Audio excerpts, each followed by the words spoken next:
I found that nothing in life is worthwhile unless you take risks. Nothing. Nelson Mandela said, "There is no passion to be found playing small and settling for a life that's less than the one you're capable of living." Now, I'm sure in your experiences in school and applying to college and picking your major and deciding what you want to do with life, I'm sure people have told you to make sure you have something to fall back on. Make sure you got something to fall back on. Honey, but I never understood that concept, having something to fall back on if I'm going to fall. I don't want to fall back on anything. I want to fall forward.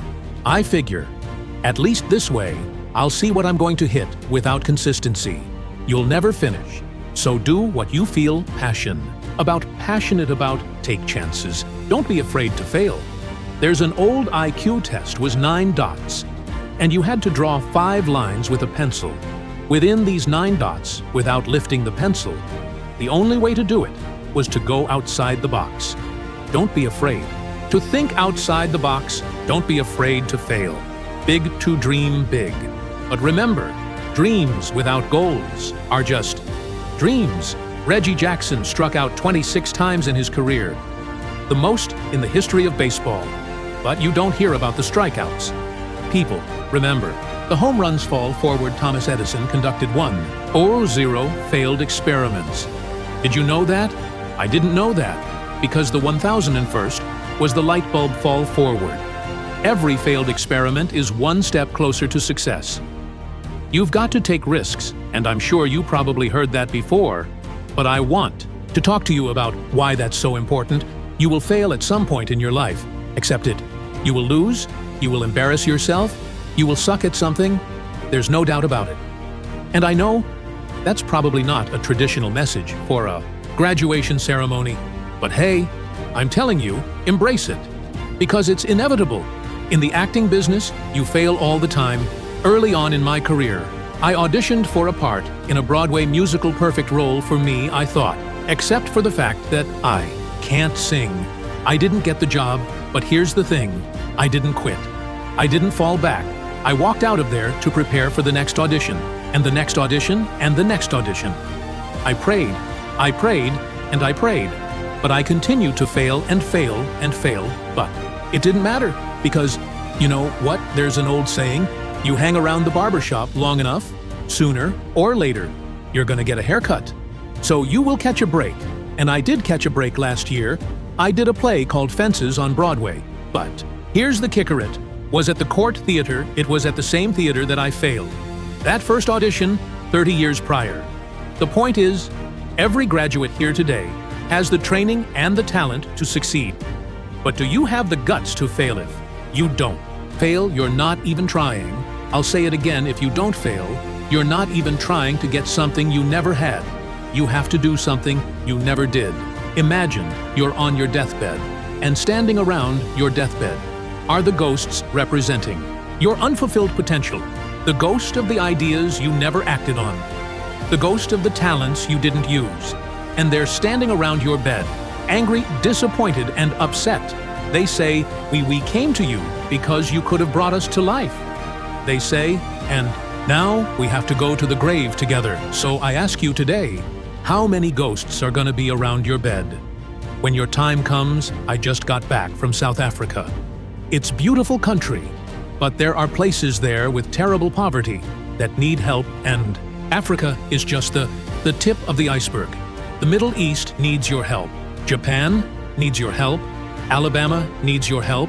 Tennessee needs your help. Louisiana needs your help. Philadelphia needs your help. The world needs a lot. And we need it from you. Really? Do we need it from you? Young people. I mean, I'm not speaking for the rest of us up here, but I know I'm getting a little grayer. We need it from you, the young people. 'Cause remember this, you gotta get out there. You gotta give it everything. You got, whether it's your time, your talent, your prayers, or your treasures. What are you going to do with what you have? I'm not talking about how much you have. Some of you are business. Some of you are theologians, nurses, sociologists. Some of you have money. Some of you have patience. Some of you have kindness. Some of you have love. Some of you have the gift of long-suffering.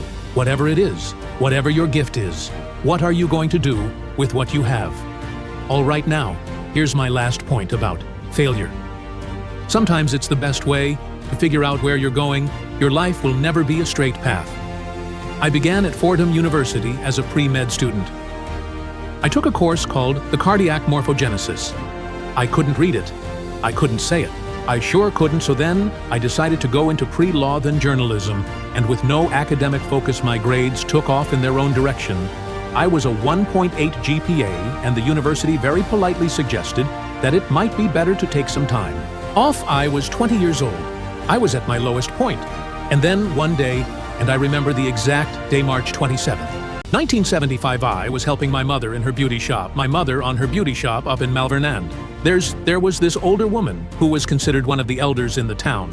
And I didn't know her personally, but I was looking in the mirror, and every time I looked in the mirror, I could see her behind me, and she was staring at me. She just kept looking at me. Every time I looked at her, she kept giving me these strange looks. So she finally took the dryer off her head and said something. She said something I'll never forget. She said, "Young boy, I have a prophecy, a spiritual prophecy." She said, "You are going to travel the world and speak to millions of people. And in the years that follow, just as that woman prophesied, I have traveled the world and I have spoken to millions of people through my movies, millions who up till this day couldn't see me. Who up till this day I couldn't see while I was talking to them. And they couldn't see me.